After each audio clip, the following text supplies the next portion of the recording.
ஆத்மா நமஸ்காரங்க.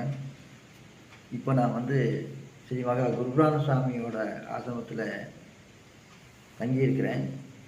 அவர் கிட்ட தங்கியிருந்த காலத்தில் அவர் சொன்ன விஷயங்களை தான் உங்களோடு நான் பரிமாற்றம் பண்ணுறதுக்கு இப்போ நான் முயற்சி பண்ணிகிட்ருக்கேனுங்க.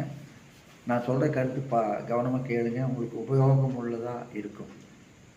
பாருங்கள், அவர் வாழ்ந்த காலத்தில் சொல்லிகிட்டே இருக்கக்கூடிய விஷயத்தை நான் உங்களோட பகிர்ந்துக்கிறேன். பாருங்கள், மரணமில்லா பேரின்ப பெருவாழ்வனும் மோட்ச வழிக்கான ஜீவசமாதி ஸ்தலம். இந்த ஸ்தலத்துக்கு வந்து தங்கியிருக்கிறவங்களுக்கு ஜீவ சமாதி கிடைக்கும், மோட்சம் கிடைக்கும்னு சொல்லிகிட்டே இருப்பார்.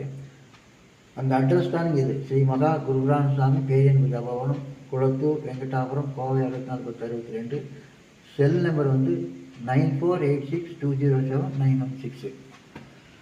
அவர் வாழ்ந்துட்டு இருந்த காலத்தில் இந்த ஆசிரமத்துக்கு முன்னாடி அவர் நடந்துக்கிட்டே பேசுகிற பேச்சு தாங்க கீழே பதிவு பண்ணியிருக்குது. நல்ல கவனமாக பாருங்கள். அனாதி காலமாக ஜனனம் இல்லாமல் சர்வலோகங்களுக்கும் பரமேஸ்வரனான என்னை மனிதர்களில் எவன் பிரமையில்லாமல், அதாவது சந்தேகம் இல்லாமல் தெரிந்து கொள்கின்றானோ அவன் சகல விதமான பாவங்களிலிருந்தும் விடுபட்டனாகின்றான், என்னை அடைகின்றான் அப்படின்னு சொல்லிட்டு, அதாவது மோட்சத்தை அடைகின்றான் அப்படின்னு சொல்லிட்டு அடிக்கடி சொல்லிகிட்டே இருப்பார். இது பகவத்கீதையில் கிருஷ்ண பரமாத்மா சொன்ன வசனம் தான் இது. அது அடிக்கடி குருபுராண சாமி சொல்லிட்டு இருந்தார். அதுதான் இந்த இதில் பதிவு பண்ணி வச்சிருக்கிறேன்.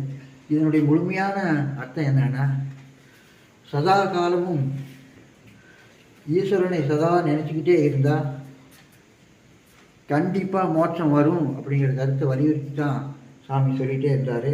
அதனால் நாம் வந்து சதா காலமும் சந்தேகப்படாமல் நாம் ஈஸ்வரனை நினச்சிக்கிட்டே இருந்தால் நமக்கு கண்டிப்பாக மோட்சம் வரும் அப்படிங்கிற விஷயத்த சொல்லியிருக்காரு. அதுதான் இந்த படத்தில் போட்டு காட்டப்பட்டிருக்குது. இதை கவனித்து நீங்களும் தொடர்ந்து இந்த ஆசிரமத்துக்கு வந்து இந்த ஆசிரமத்தை நீங்கள் பயன்படுத்தும்படி மிக அன்போடு நான் வந்து உங்கள்கிட்ட கேட்டுக்கிறேன்.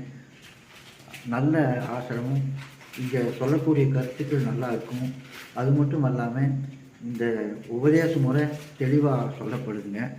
நீங்கள் நான் சொல்கிறத விட என்கிட்ட பயிற்சி எடுத்தவங்களை ஆலோசனை பண்ணி பாருங்கள், தெளிவாக அவங்க சொல்லுவாங்க. ஆத்மா நமஸ்காரங்க.